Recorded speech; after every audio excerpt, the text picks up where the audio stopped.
Lady of the Lake. Lady of the Lake is a mesmerizing figure who has influenced countless tales of literature and art. In Celtic lore, water spirits hold incredible power and wisdom and are the guardians of lakes and rivers. She is an ethereal figure who emerges from the tranquil lake, whose beauty cannot be compared. Her essence is otherworldly. She provides wisdom, gifts, and guidance to those who are worthy. When King Arthur was tested with the sword in the stone to prove his right to reign, it is said to have been the Lady of the Lake who granted it to him, presenting him with the Excalibur. She represents nature's mysteries and the depths of wisdom which remains hidden. She conveys the power and transforming nature of water. She continues to captivate with her magic and timeless enchantment. The name given to this water fairy nymph is Nimue. She continues to share, guide, and love those who are worthy.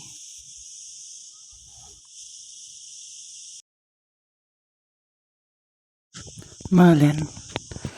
Merlin, or Myrddin in Welsh, is a man of wisdom and an enchanter. Nennius, a Welsh antiquary in 1800, spoke of a child named Ambrosius who advised the King Vortigern, and later, as Merlin Ambrosius, became the advisor to Uther Pendragon, father of King Arthur. Merlin then advised King Arthur. Merlin was a wild man who lived in the woods and was capable of divination. He became the prophet of the Holy Grail. The Knights of the Round Table were formed under the advice of Merlin. The test placed upon Arthur of removing the sword in the stone was also made under Merlin's guidance. Merlin's life was shrouded in controversy. He was a man of both magic and mystery who stayed true to his ways. Even kings who did not believe in magic sought his wisdom. He was a teacher to serious students, a prophet and a guide to many, and a sorcerer. 4 British kings in succession took his guidance and advice, which they would follow. He could communicate with animals and loved women with a passion. The poems in the Black Book of Carmarthen, compiled in 1250, contain preserved Welsh poetry, highlighting the mysticism of Merlin. It is likely that Merlin was born in Carmarthen. He was born to a nun, his mother, who was also Princess of Dyfed, a kingdom in South Wales, and his father, who was said to be demonic, giving Merlin the power of 2 opposing forces. Merlin dedicated his own life to serving God. He discovered the reason why the castle of King Vortigern's kingdom always collapsed, and told the king it was because 2 dragons lived underneath. When the king dug a hole, this was indeed true. The dragons rose and the castle stopped collapsing. King Vortigern rebuilt the fort and named it Dinas Emrys, meaning the fort of Ambrosius. Carmarthen also means Merlin's fort.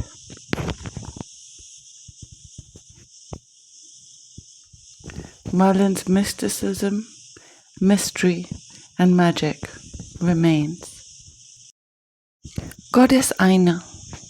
Goddess Aina is a Celtic goddess, widely celebrated in Ireland and known for her fierce beauty. She is strongly connected to the fairy kingdom and midsummer, with strong divine sunlight radiating through her. She is the embodiment of wealth and abundance, the natural prosperity that flows from within and from nature. She is a symbol of the harmony between nature and humankind. Her name originates from an ancient noun meaning splendor. She is a goddess of immense power. She travels the skies, bringing warmth from the sun to the land and people. Aina united with King Aulum of Munster, yet after his betrayal, she bit off his ear, highlighting the fact that rulers must respect all others as well as the land. Ancient people, to ensure a bountiful harvest, would honor Aina in sacred rituals. One of her sacred sites is Knockina in Limerick.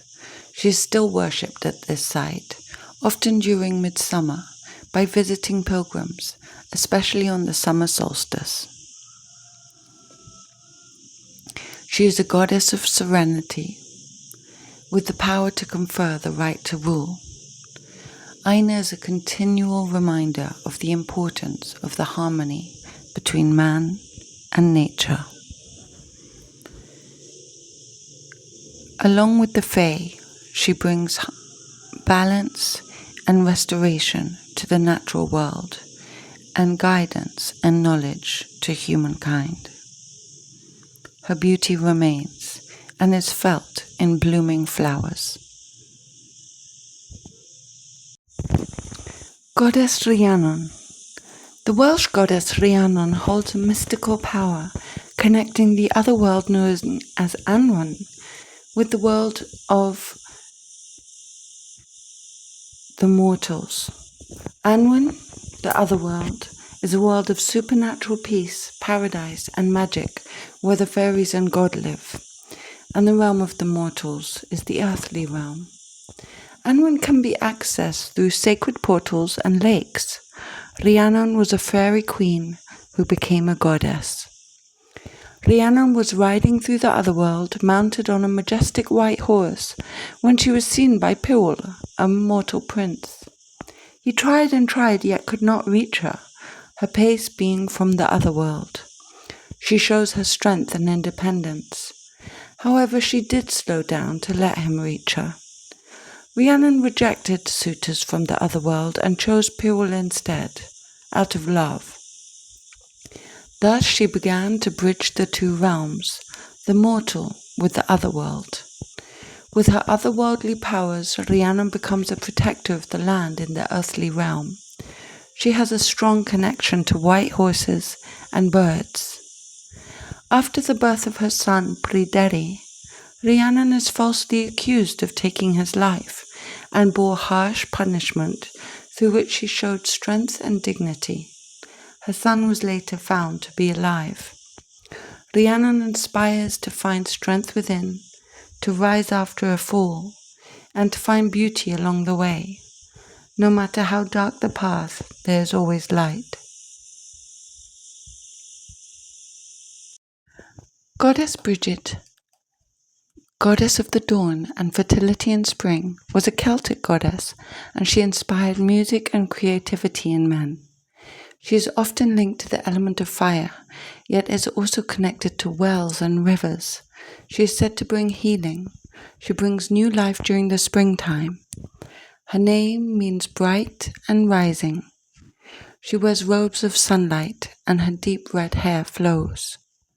She is present when the sun shines, though during the winter months returns to Tir na Nog.